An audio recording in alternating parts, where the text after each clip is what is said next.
আসসালামু আলাইকুম ওয়া রাহমাতুল্লাহি ওয়া বারাকাতুহু। বন্ধুরা, আপনারা সবাই কেমন আছেন? আশা করি সবাই খুব ভালো আছেন।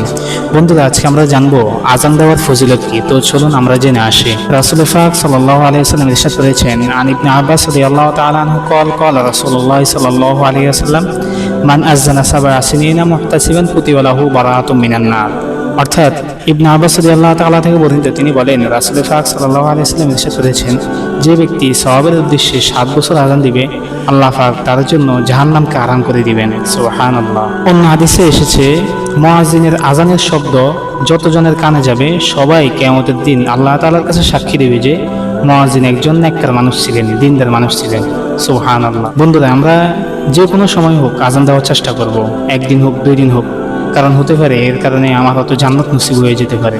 বন্ধুরা, আমরা অনেকে মনে করি যে মুয়াজ্জিন হচ্ছে সমাজের মধ্যে একজন নিচু মানুষ। আসলে বন্ধুরা, এটা ঠিক না। মুয়াজ্জিন সমাজের মধ্যে সবচাইতে নেককার মানুষ হচ্ছে আল্লাহ তাআলার নিকটে। বন্ধুরা, এমনই ইসলামিক ভিডিও পেতে আমাদের চ্যানেলটিকে সাবস্ক্রাইব করে রাখুন। তো দেখাবো অন্য কোনো ভিডিওতে। আল্লাহ হাফেজ। আসসালামু আলাইকুম ওয়া রাহমাতুল্লাহ।